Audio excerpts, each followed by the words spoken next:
Megan Sloan had always believed her life would follow a clear, shining trail, marriage to a man she thought she knew, a future carved from dreams and promises, but on the cold autumn morning when she discovered the letter that shattered her engagement, all those dreams collapsed like dust in a Colorado wind, leaving her standing alone on the front porch of her father's worn cabin with nothing but the echo of betrayal beating in her chest.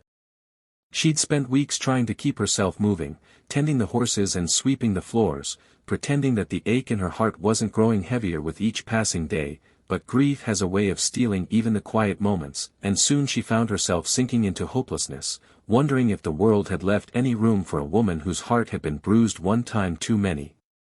It was on an evening thick with the scent of pine smoke and distant rain that a knock sounded, sharp, unexpected, at the cabin door, and when Megan opened it, lantern light spilled across the face of a man she barely knew, Caleb Ritter, a ranch hand from a neighboring homestead, tall, dust-covered, with a quiet steadiness in his eyes that seemed to anchor the very air between them.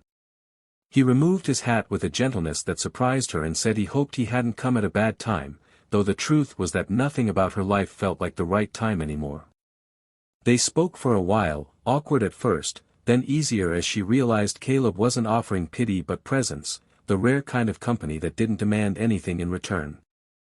They talked about the changing weather, the horses that refused to be broken, the harvest that hadn't been what anyone had hoped for, simple things, yet something in the way he listened softened the tightness in her chest.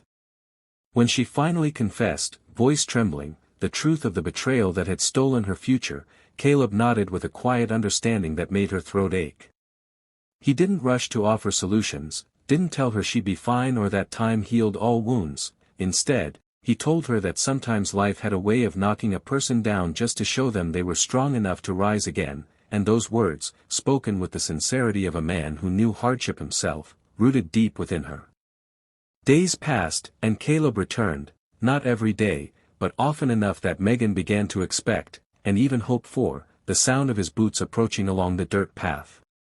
He helped mend the broken fence line without her asking, brought feed for the horses when her supplies ran low, and once, after a particularly hard thunderstorm had washed out the small creek that fed her well, he spent half a day redirecting the flow just so she wouldn't have to haul water from a mile away. He never asked for anything in return, never hinted that his kindness ought to be noticed or rewarded, and the purity of it unsettled her in a way that felt strangely warm, like sunlight breaking through storm clouds. But even kindness, she thought, had its limits, and she refused to let herself believe that a man could just appear in her life without wanting something in exchange, until the night that changed everything. It was late, the sky thick with stars, the cabin lit only by a single lantern whose flame trembled in the draft, when the wind began to howl and her horses spooked in the corral. Megan rushed outside only to find the gate swung open, the latch broken, and the animals pacing in panic. She tried to calm them, voice straining against the storm, but the weight of everything, her loneliness, her fear, her exhaustion, finally pushed her to her knees in the mud. She didn't hear Caleb arrive until he was already beside her, kneeling, his hands steadying hers as thunder cracked overhead. Somehow, together, they coaxed the horses back into the corral, working wordlessly, almost instinctively, two souls weathering a storm far bigger than the one roaring around them. When it was finally over, when the last horse settled and the rain eased into a gentle drizzle, Megan stood trembling beneath the gray sky, her hair soaked, her breath uneven. Caleb looked at her for a long moment, his expression full of something she couldn't name, something fierce and tender all at once, and then he said the words that would split her life into a before and an after, "Ma'am, if you're needin' a husband, I reckon I could oblige."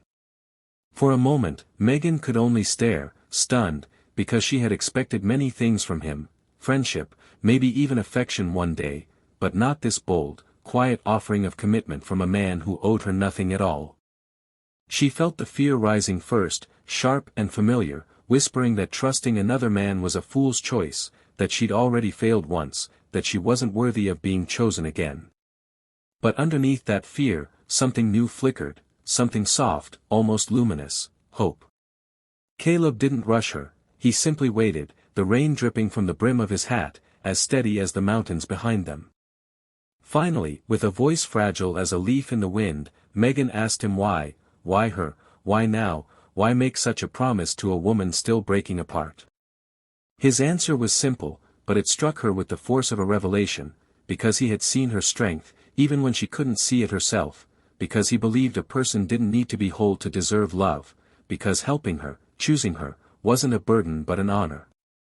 And there, in the soft aftermath of the storm, Megan realized something she had spent weeks blind to, that sometimes the most life-changing acts of compassion come not from grand gestures but from the quiet courage of a heart willing to stand beside another. She didn't accept his proposal that night, and Caleb didn't expect her to, but she did something even braver. She let herself believe in the possibility of a future not shaped by betrayal but by kindness. As days turned into weeks and winter edged closer, their bond grew, not from obligation, but from laughter shared over simple meals, from long rides across golden fields, from the comfort of knowing neither of them had to face life alone anymore. And though the road ahead remained uncertain, Megan learned that hope, once planted, has a way of taking root in even the hardest soil. In time, she gave Caleb the answer he had waited for with unwavering patience, not because she needed saving, but because his compassion had taught her that love built on generosity, respect, and gentle courage could heal even the deepest wounds. And so, her life changed, not through rescue, but through a kindness that reminded her that broken hearts can still choose to love, and that sometimes the most extraordinary transformations begin with the simplest words spoken in earnest beneath a storm-softened sky.